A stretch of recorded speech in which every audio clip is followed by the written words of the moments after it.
Alright, this build series I'm starting is to put this chassis, '01 Grand Mercury Marquis, probably full engine from this car for now. We'll put a manual transmission in it.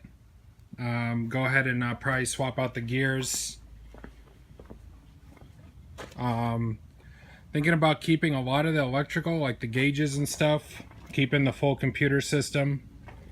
Gonna keep these wheels and tires for now. And that whole chassis is gonna go in this in 1968 Mercury Montego.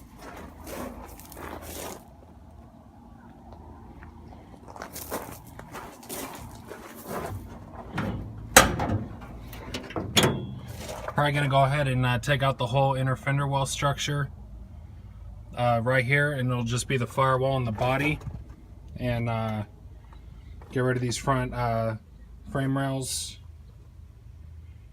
and then we'll go ahead and plop this body on the frame, and then we'll just do like a standard front clip that's like on the Crown Vic, where the body or the fender is attached up here and down here by the cowl or the radiator support.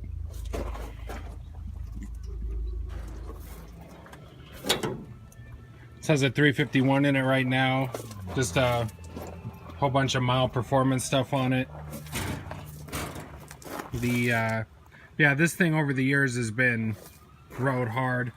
It's broke tons of axles and gotten slammed on the ground, and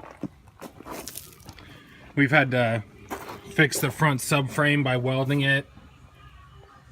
Like, we've had to, you know, build part of the subframe to connect the sway bar to. And yeah, I wanted to put a frame under this a long time ago, and my dad's just tired of it, so he's gonna take all these parts and put it on the Torino I showed you guys, and then the Crown Vic frame and everything is gonna go in here. It's pretty clean.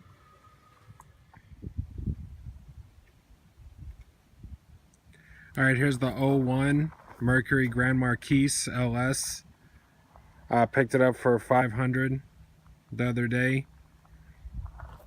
The body's kind of beat on, but overall the performance is good. There's no check engine light. Came with some decent tires all the way around.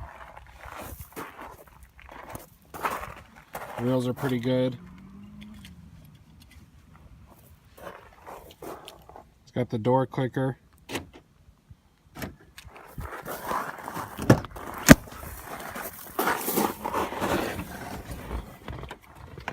This one's got the digital dash.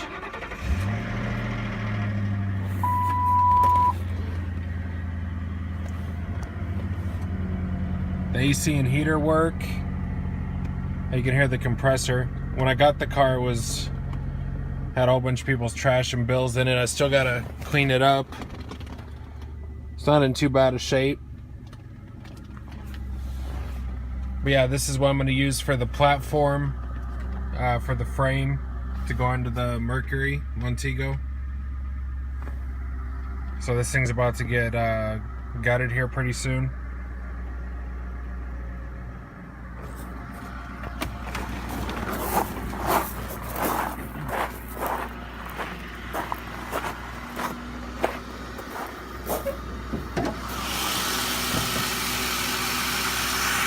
I took the engine cover off. I can't stand those things.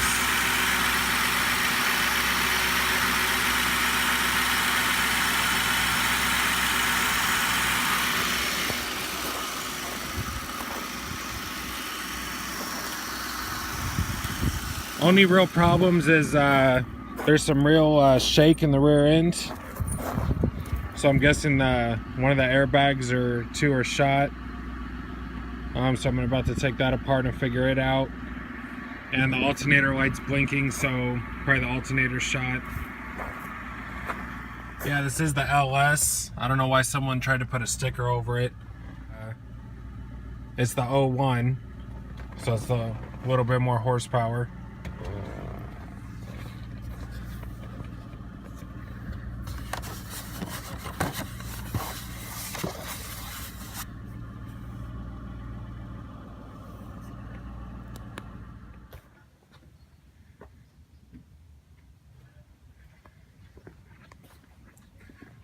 This is the 68 Torino. This is getting all the old parts from the station wagon. I just fixed the floorboard the other day. It was rotted out everywhere.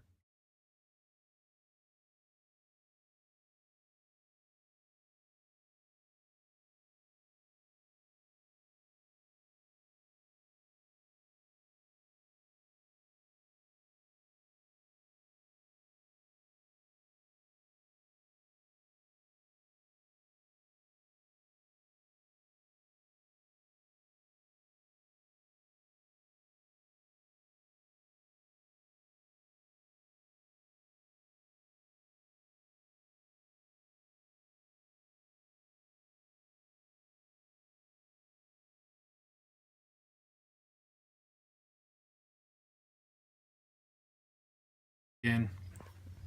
But this is going to be undergoing a lot of work here soon.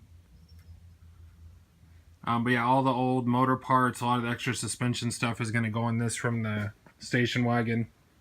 But yeah, over the next... yeah, if you guys need any parts from this, body parts or, you know, little incidentals, I'm keeping mostly the frame. The transmission's going to go in another car. But yeah, if you need anything, don't be afraid to ask. Grill is good. So a lot of the body panels are good. Stuff like that I don't need. So yeah, just hit me up. Safety first, wheel checks. Starting to jack it up. Don't forget on these cars with the airbags like the Lincolns and some of these Crown Vics, you want to turn off the airbag system right there so it's not trying to pump up the bag. While you're jacking it up.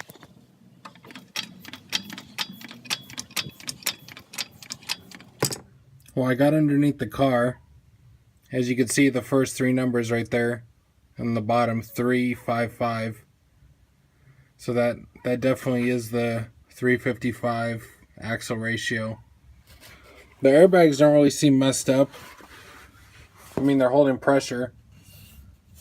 But I'm guessing the problem is this Watts linkage. It's pretty self-explanatory because it's extremely broke. So I'm sure that's not helping anything. So I'm guessing that's why the car felt so wobbly. But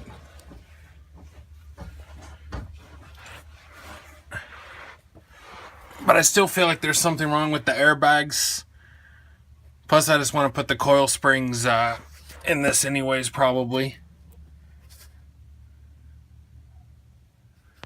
Underneath the car doesn't look half bad. It's not all hacked up.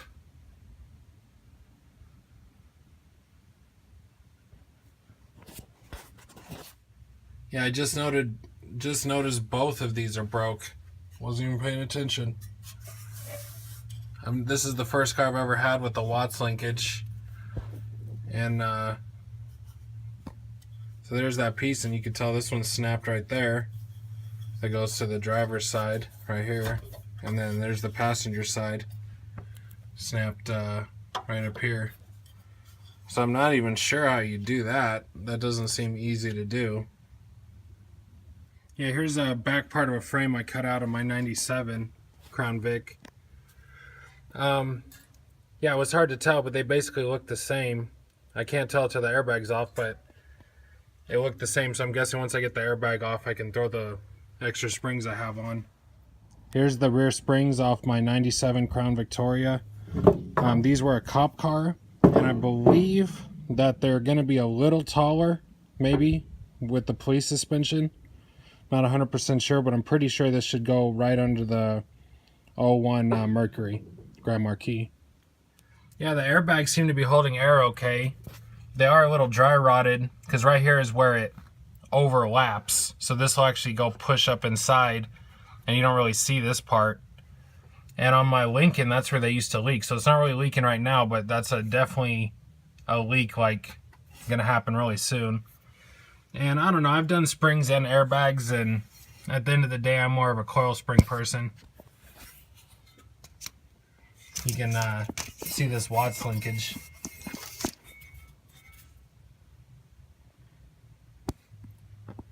Yeah, you can see right there, it's just completely snapped.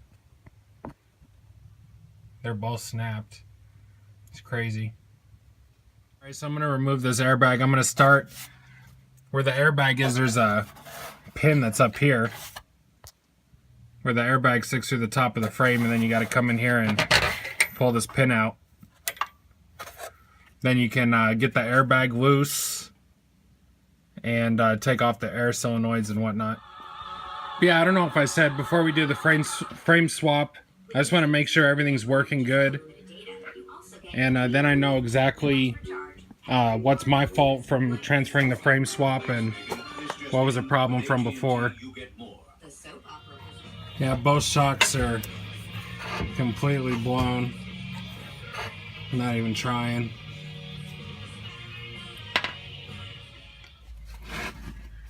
Alright, so I already got the coil spring in on the other side.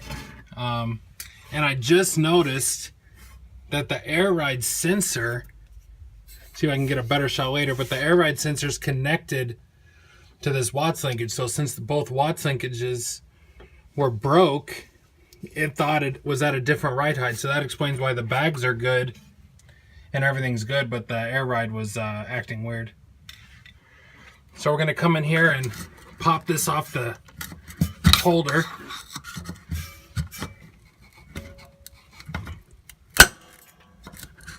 There we go. Try to get that off a little more.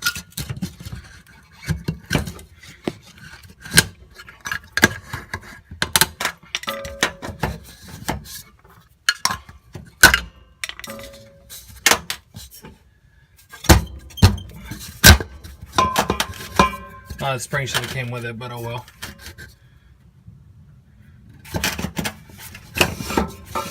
Let's see. Alright, so I manhandled the bag, got it over at an angle. Now you can see the solenoid and the wiring. Just gonna go ahead and pop this clip off.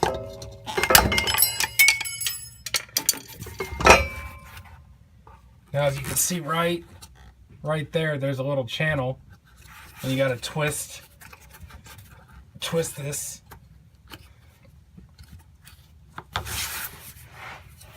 Oh, wrong way. There we go.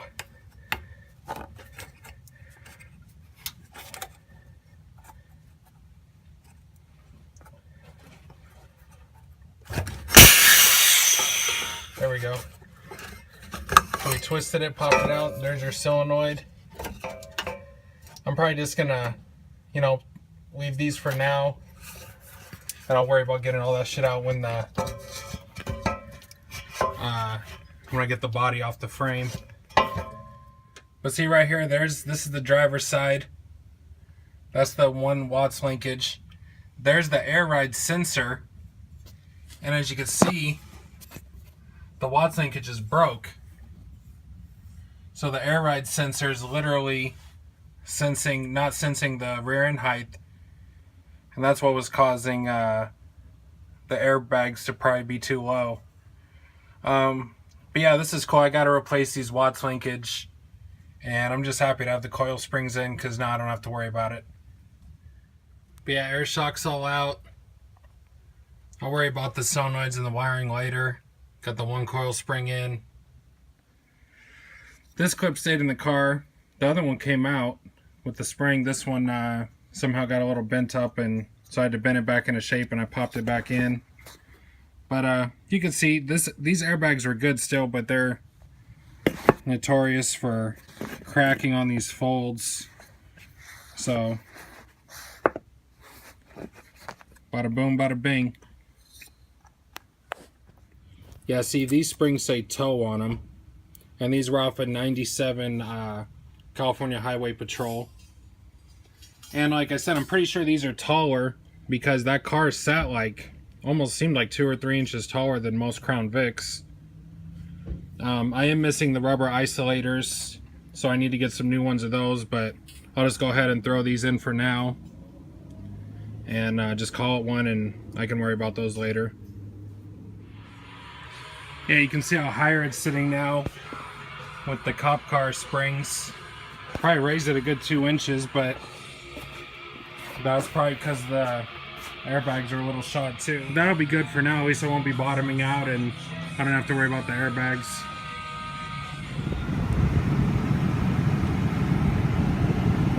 Decided to hook up the scanner today to figure out the battery light. It's running 14.6 volts, which seems a little high. I gotta double check that because normally I would think like 13.6, 14 at the most. About to use this Delta Force tuning interface to copy the stock settings on the computer. So if I ever need to go back for some reason, I can. And then I can, I'll use this program too to make the adjustments I need for future stuff like gearing and the manual transmission, and if I ever do like, you know, any forced induction or anything, I can mess with the timing and stuff like that. So basically just gotta plug it in, follow the directions, you know, click a few buttons, and it'll copy the stock computer, and then I can go ahead and save it here on the computer. Basically the first step is have the key in the ignition but not turned on. Go ahead and plug the box into the OBD2 sensor. Then you're going to press button B, which is right here on the right side, until you get 5, 6, and 7 lit up. And see, if you go too far, you can select the different ones, but just go back to where 5, 6, and 7 are lit up. Then you're going to press A to confirm that.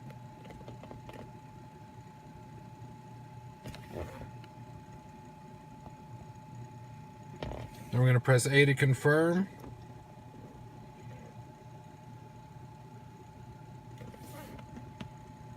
Well, that didn't work. Okay, there we go. Now 3 and 4 are blinking. Now we're going to go ahead and turn the key on to the on position and not start it.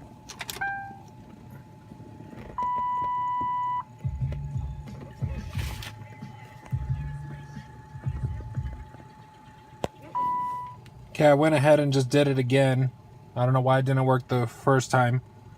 But now, as you can see, it's cycling through. And this is supposed to take, you know, 30 seconds to 3.5 minutes, it says. And then once 1 and 6 start to flash simultaneously, the 1st and the 6th light, then we should be good.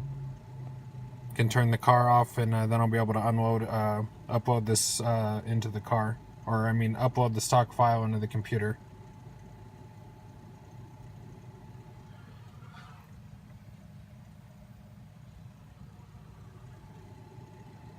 Okay, yeah, it's 1 through 6 now are flashing simultaneously, and number 7, instead of red, it's green, so that means it's done. I can go ahead and turn the car off, and I should be able to now upload this into the computer. Now, what you're going to want to do is open a Delta Force multiloader.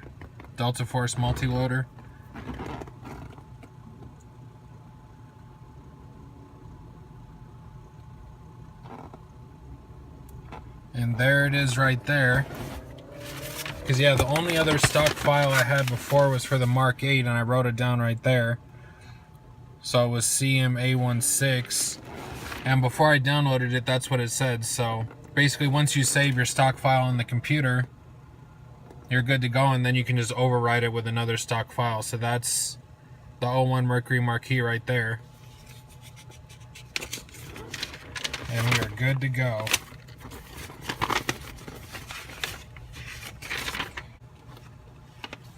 But yeah, I'll go ahead. What you want to do is now just select that. You'll go to select position, which it's position 6. And then we'll hit read interface. And then we should be able to save it.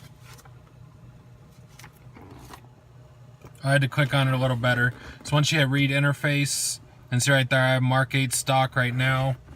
So I'll put in Grand Marquis stock.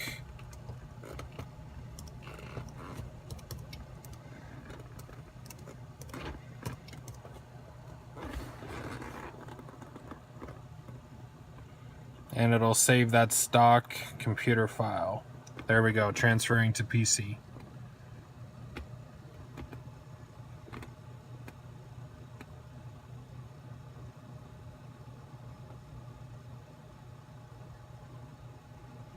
Cool, it says transferred. Just to double check, I'll go to the Delta Force tuning folder. Go to customer reads, and there it is, Grand Marquis stock. So good to go. And now once we transfer this over, I'll be able to do some custom files and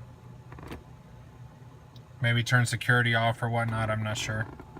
See when we get there. So now that I'm doing a special tune, I'm gonna need the computer box code, and what you do is you just open up the file you saved, and it's these middle numbers right here. So NHT5, that'll be my computer box code. And with that, then I can set a tune file and go from there. Well, I tested the voltage on the battery and it was good. I tested it with the car running. It was good. Maybe a little too high, I'm not sure. So I'm gonna go get them tested here in a minute. Get the alternator and the battery tested. Yeah, I went and took the battery and the alternator to AutoZone last night and got it tested. They said the battery's good, it held a load and everything. He said I'm not sure if he knew exactly what he was doing, but he said basically the alternator failed every test they had, so I'm going to try to go up to the junkyard and see about those Watts links that are broke and see about an alternator.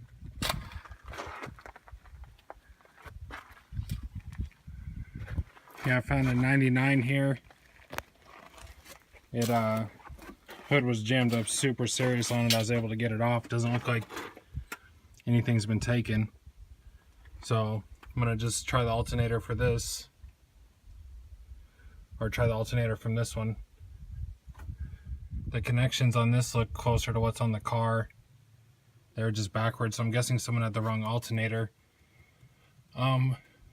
Plus I think mine probably had the wrong alternator on it, but this one looks better. It's cleaner. So hopefully this one will work good. On this Vic, it has good Watts linkages on it right here, so I'm gonna go ahead and try to get these off real quick. Yeah, I got back from the junkyard and I took the alternator from the junkyard to AutoZone to get it tested. They ended up telling me it was bad, and but for some reason I didn't have much confidence in what they were doing.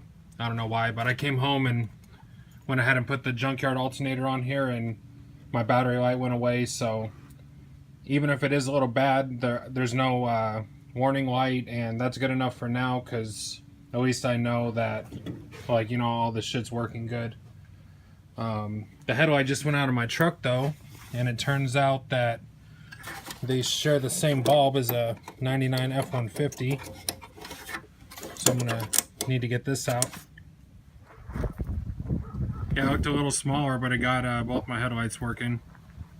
Same part number from AutoZone, so looks like that'll work. Here's the new Watts linkage I took off the Crown Vic at the junkyard.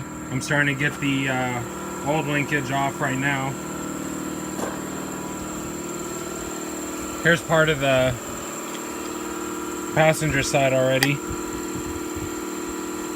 You can see where it snapped.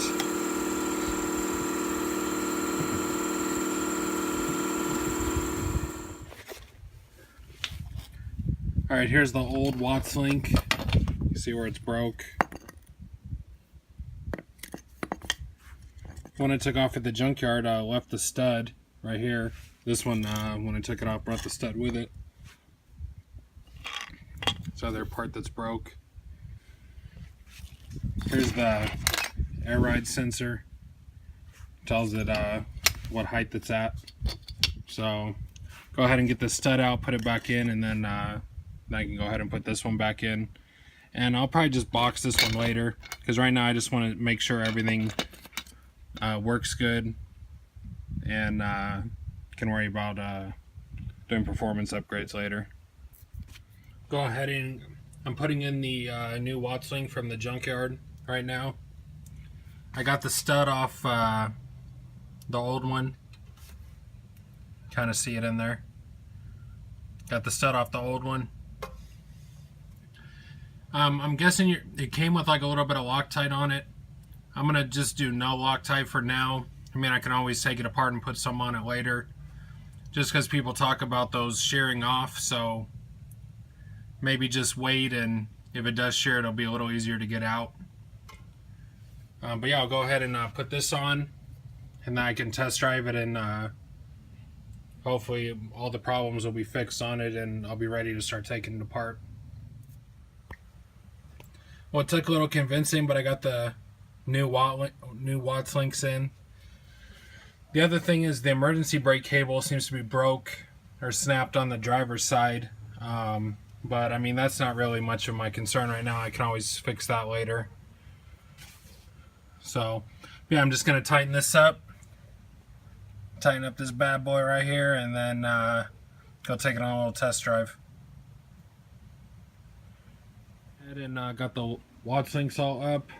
It's on the springs right now, but at least we can go ahead and test drive it.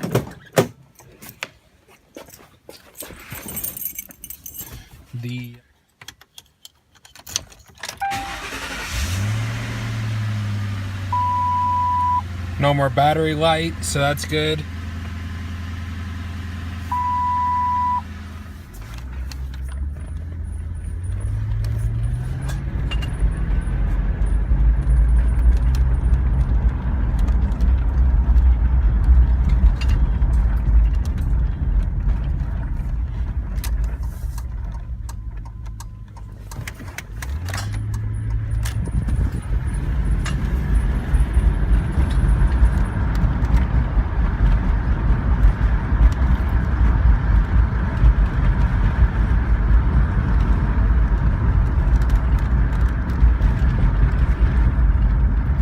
It's feeling pretty good. This thing could definitely use some shocks.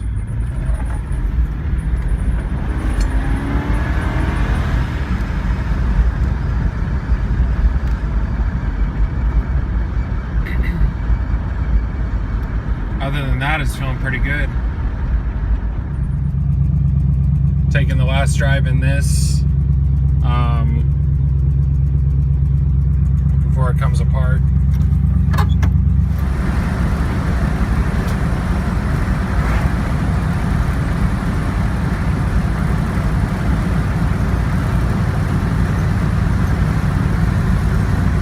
Overdrive.